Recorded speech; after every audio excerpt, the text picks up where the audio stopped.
an opening statement and just how proud of you of your team of reaching the Super Regionals. Yeah, super proud of our team. I guess 3 out of the last 4 years, Auburn Tigers can say are going to a Super Regional. I'm not sure how many great schools have done that, but that's a big deal and a great job by our program. Getting to host this finally, you know, I think we proved it to ourselves that we can absolutely play well in this setting. 3 great teams, and we got to compete against each team that was in this regional. Southeastern Louisiana, Florida State, just the tradition of Florida State and our history with them, and then a blue blood brand like UCLA. And I'm thinking as we're playing UCLA over this 2 day span of John Wooden, you know, basketball coach, and when I start saying the score takes care of itself and running in straight lines and focusing on things like that instead of things that we all get caught up into, human nature. I think of the John Wooden's teachings had a lot to do with building this ball club here at Auburn. But seeing our fans show up, even at a 2 o'clock game that is not on the schedule, and for our people to come here and help us to get to the finish line, this was a special 3 days, 4 days for our program. A ton of players contributed, top to bottom of our lineup, defensively. I think at the end of the day, our offense was the #1 key. #2 was our 3 starting pitchers was the key. I thought we left a little bit on the table maybe from our bullpen, but 1 and 2 was absolutely our starting pitching and our offense. And there was actually some stellar defense played by our guys over 3 days as well. But it's nice when you're at this stage and you play your best baseball of the year as far as a series goes, or a collection of games in these 3 games, and I thought we did that. Questions from the floor? You guys? But well, we call on somebody else. No, that's right, go ahead. Just talk about the atmosphere, and even today, for a game that wasn't scheduled, for a third of a game that wasn't scheduled, Yeah, they just about filled it up.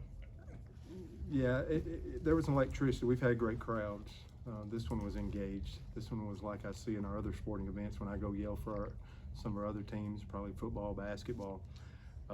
This one was electric. I think I saw somebody in a guy in a coconut bra top or something in right center field. So that went from like Operation Atmosphere and let's get a few people out there to now I'm scared I'm gonna get in trouble in some shape, form, or fashion. But it just felt like all these last 20 years of going around the league, playing in the Southeastern Conference, and it was amazing. And going out before our team has its prayer, and I try to check the wind, and I always turn around and just evaluate the crowd and parking deck, now right center field. I'm tipping my hat on a 360 now, and I love that. It was amazing to see. That's so gratifying, fulfilling for me and the players. And yeah, absolutely, I thought that was really neat lap for our players to take, for these people to be here. But we've tried to thank them all year long, and you know, we kind of set the table for this early on with this team in August, and at the beginning of the year with our fans, and to see it reach a fever pitch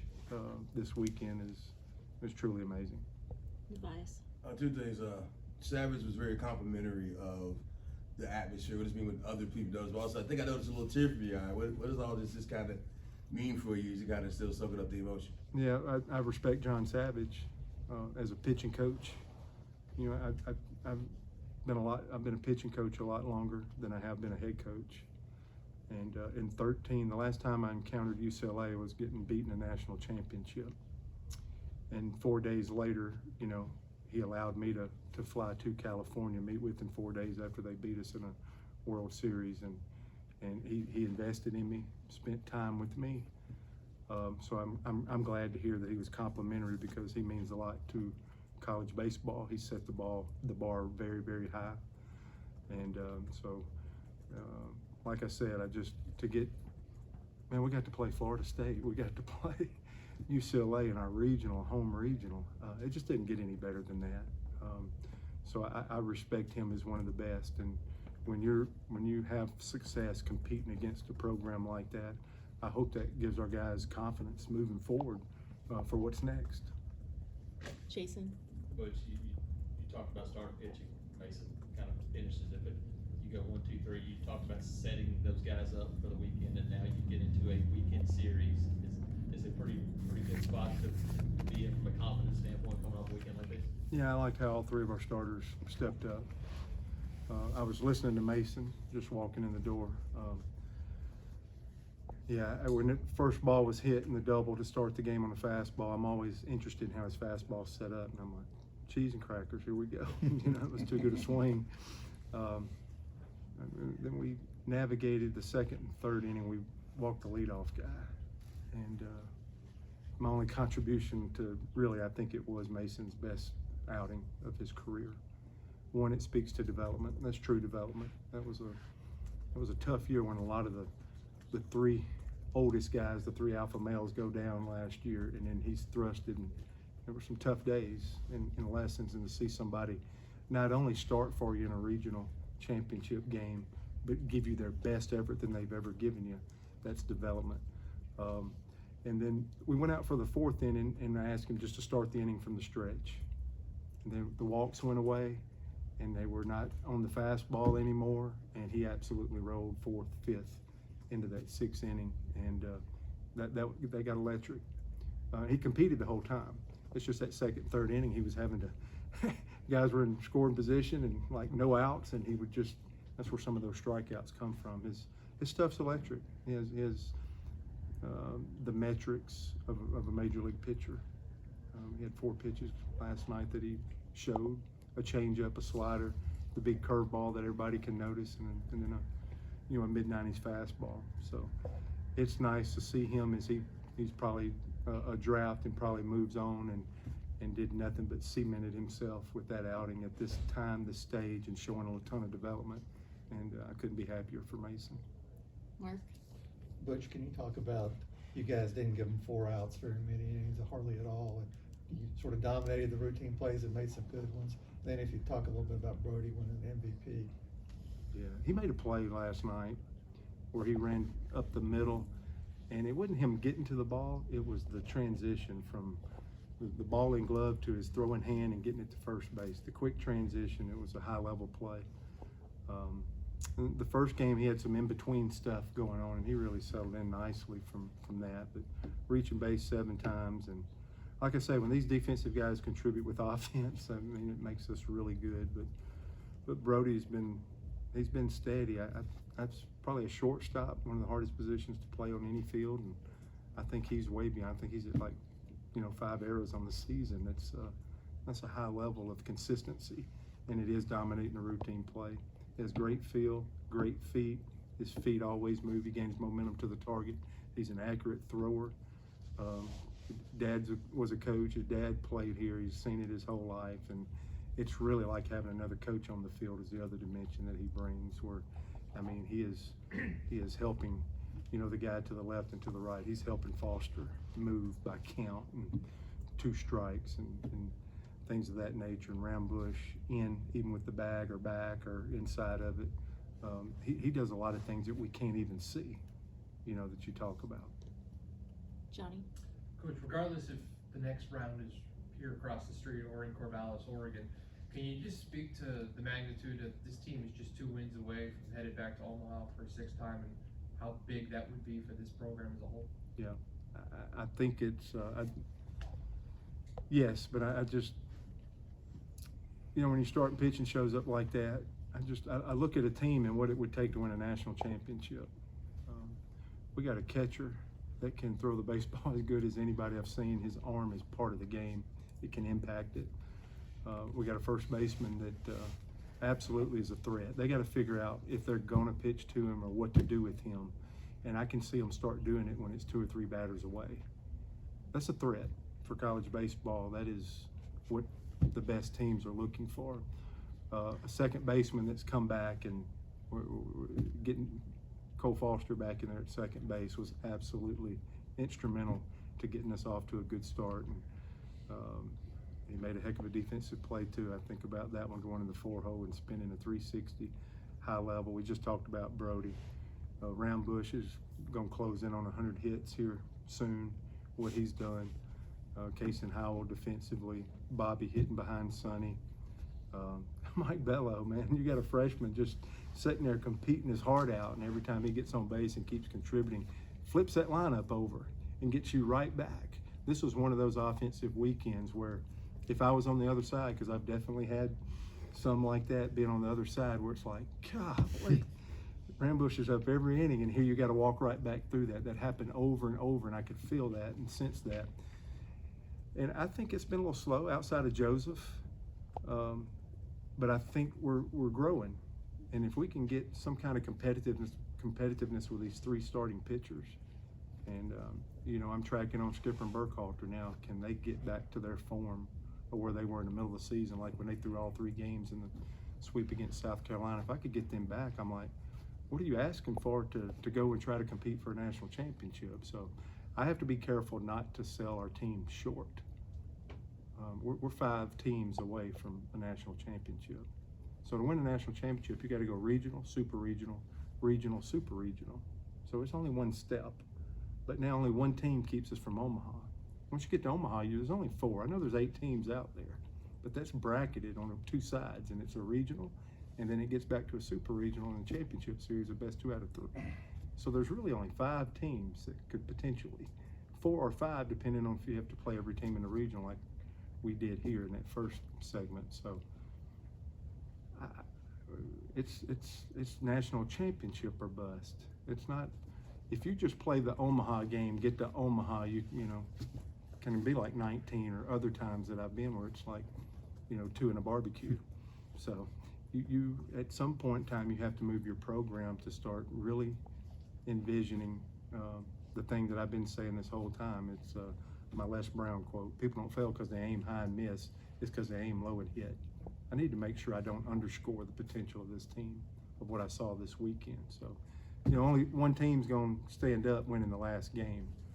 But I do think it's my job. If I represent Auburn University and I represent an SEC baseball team, and I got a team that just played like that this weekend, it absolutely, the season could end next weekend.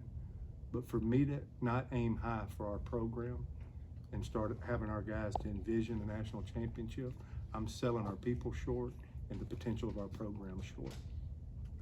But you talked about Skipper and Burkhalter. Do you think it was an issue that, I mean, they last pitched, I guess, on Wednesday of last week? Maybe. It could be. And hey, Skipper was sharp. When we resumed play, it was bam, bam, bam. It was strike 1, it was put away. Next guy walked up, and I just thought the 7th inning, again, I think UCLA had something to do with it. UCLA made a determination that they were going to take till they get a strike. I thought we had an incredibly tight zone for the whole game. Because of the lead, I decided to be more quiet. I let John do some of the yelling and get his warning on the other side, because I was just trying to think about outs, but we needed the ball shoved in the strike zone, and we just didn't do it as good when we come back out for the 2nd inning. And if you're going to start talking about national championship stuff and playing at that level, it's going to come down to these last 3 frames to where you have to have that stuff locked in, and it's got to be sharp there. So Skipper did great. He did good. I mean, 2 runs, kept us there. We turned it over, still had a big lead, but I'm talking about the extra stuff that you're gonna have to be that type sharp. Burkhalter had a lousy cutter slider working the 1st inning. It was horrible. We had 0-2 count to number 18, who had hit 3 home runs, I guess, in this regional, and he threw a slider right there, another hit to left field.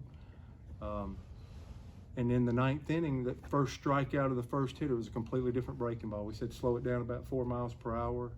Now it started getting a, you know, hand separation and rear end in the dugout, and you started breaking a hitter down, and it was set so much a 2nd inning. We got to be there right in the moment when it counts. So I guess that's what I'm thinking about with those 2 relievers, of those adjustments that we're going to have to make to be spot on sharp when it matters.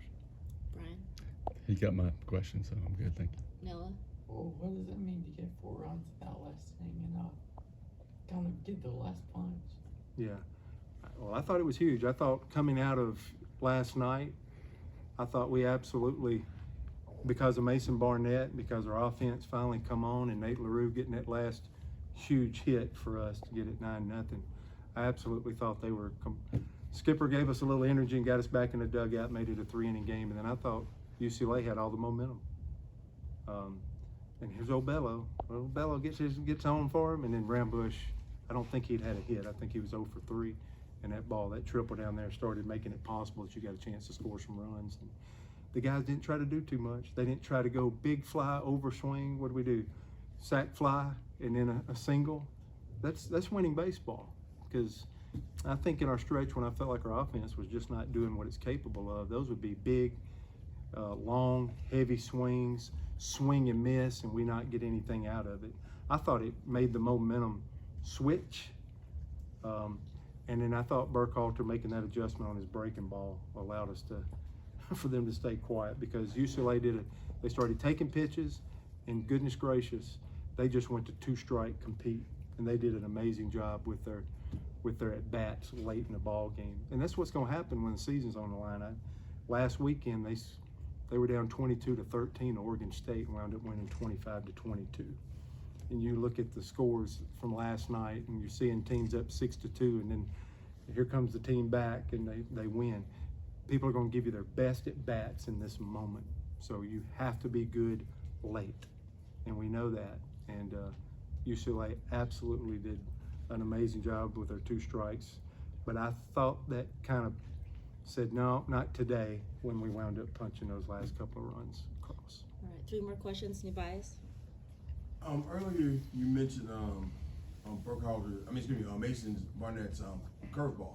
What made it so unique? Because those guys mentioned it as well, how good it broke and everything. Yeah, it's different. It's hard to land, you know. And like I said, when he got in that stretch in the 4th inning, he's big enough and strong enough that, for whatever reason, just the timing or a little east-west instead of gathering energy and delivering in a straight line, something was off from the windup. And I just think he's big enough and strong enough sitting in that stretch. He was gathering energy and delivering in a straight line so much better. And it's a hard pitch to land. And it's, you know, conversely, it's a hard pitch to hit. And really, if it's a true 12-6, it's hard on a right-handed hitter and a left-handed hitter, because it's not breaking into either one of them. It's going straight down. And it's just a different timing. Huddy does such a good job, and the resources that we all have now, not just us, but every team that we're competing against, we almost have a sense on percentage of hits when they hit an off-speed pitch, whether a player's better on a slider or a curveball. And, you know, if you're just a slider guy and you don't have that curveball, you don't have that access when it says maybe he's worse on a breaking ball. But he did, and he had all 4. Some of Trace Bright's success and growth has been because you're seeing a breaking ball with him too, not just a slider. Max? Coach, I got to ask you the same thing I asked you guys. How much are you pulling for Vanderbilt right now? What would it mean to this program to host the Supers? Yeah, I do. After 20 years, I know the coaches in our league, and actually be more players than you think that we either passed on or we missed on, and they chose the other schools. There's a lot of people that you're rooting for, and I think, you know, going into today, you know, the SEC had outperformed the #1 seeds in a regional. So I'm part of that. We're part of that in our program. You know, I represented the schools up to a certain point before the committee pushes you away. And I represent the SEC schools in saying how great they are. So I'm in from that standpoint. And wherever we hook it up, like if we used to play Vanderbilt, we'll be doing everything in our power to get after them. But I think we're all living the same life, and I think we are really invested in our conference, the baseball brand. And yeah, I'm rooting for Coach Corbin and those guys. And but I think our players answer the question beautifully. Hey, we're excited to be playing. We continue a journey, and like I said, you can raise the bar and aim high, and I know how tough it's going to be. It's either going to be Corvallis with an Oregon State team, or it's going to be a Vanderbilt team that's persevered through a regional after losing a ball game. And every step that you get past that, but like I said, I think they're playing now. I don't know what day, I don't know anything.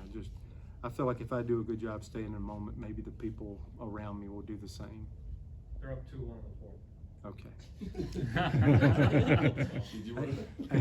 Anchor down or what? If they come here, is there anything you could do about Mandy Woods? bar him or something? You're gonna get me in trouble. Final question from Bennett Durando. Final question, Bennett. You alluded to the impact that Sonny had on just how teams pitched y'all this weekend. When you talk about sort of shortening the swings and not doing too much like you were the last couple weeks, how much is he a part of that? He had 3 RBI singles in this game. Just, sort of everything that he was able to do with the ball. What did you sort of see from his swing? Yeah. This small little stretch where we talked about not playing good, I thought Rambush and Sonny slowed down. And there was a time in the year where they hit so well, so consistently, like out of their mind for so long. When they slowed down, it was like, all right, who else is going to step up and do something? But I think going through that process, I think everybody figured out together that we got to do this and we got to do it a certain way. It's going to be interesting with Foster here because when we brought him back, we didn't just bring him back to the bottom of the lineup. We brought him back to the 2-hole. And I think he got some pitches to hit, especially early. And I think that's another example of somebody thinking about Sonny. And so when Foster comes up there, you just can't think about him the same. All you think about is like, well, we don't need to walk him with Sonny on deck. And I'm thinking, that's a great spot for somebody to hit in, and Foster made the most of it. So that absolutely makes Foster better. And then, up and down the lineup, and Brody Moore, when he starts going like that, it just helps us all. But hopefully some pressure's off. You feel like Sonny, that last triple by Rambush is like vintage Rambush.